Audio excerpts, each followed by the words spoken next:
Jason Dackman with SVG here with Chris Connolly of NBC Sports Group.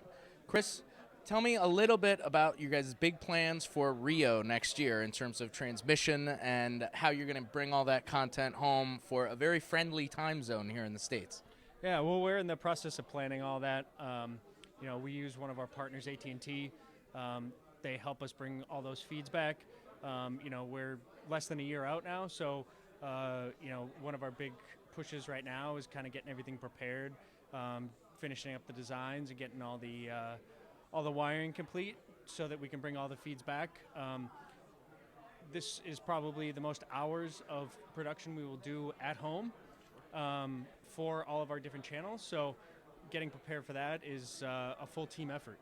We have a whole staff in Stamford that is designing all of the control rooms as well as the voiceover booths for all of the different sports, so we can bring them back, voice them there, and get them out to their respective channels that they will air on. So speaking of Olympics, now obviously at-home production has become a huge trend in our industry over the last couple of years. The idea of producing from the broadcast center, backhauling feeds, and having less people on site. Rio is a great example of that, but are you kind of seeing that throughout a lot of the NBC properties? And have you seen an increase in using Stamford as the base for bringing home feeds and producing stuff at home? Yes, I'd say we are. Premier League is a great example of this. We bring the feeds from the sites. In certain games, we have our own announcers there. We bring them back, use the world feeds. We do the at-home production there through Stamford, and then put it out to the customer using that model. For the Olympics, we've been doing it, I think, since Beijing. So you were one of the innovators, yeah, of course. Yeah, so we've been doing it for a long time, and we're just trying to find the places where that fits. Sure. Premier League, huge rights deal, obviously signed prior to this season. It's a long-term deal, especially for European soccer.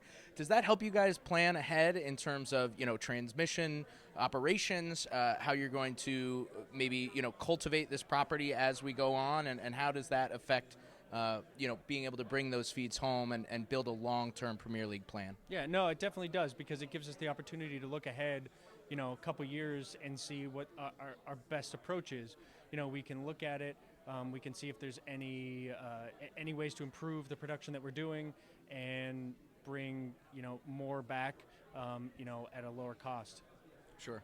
Also, lower cost, we are at the SVG TranSPORT event. One of the big topics today was delivery over the public internet, something that's very much in the initial stages and probably not trustworthy, I guess you could say, right now for, say, an A-level NFL game. But are you guys exploring the use of contribution and delivery over the public internet as maybe a low cost for some of the lower tier events, or is it just too early to commit to something like that?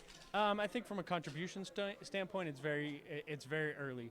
From a backup standpoint, there may be some exploration there, and from different places, such as remote sites for individuals, individual cameras and stuff like that. There's an opportunity there, but from a contribution standpoint, I think it's still, way too early in the realm of things to really commit to.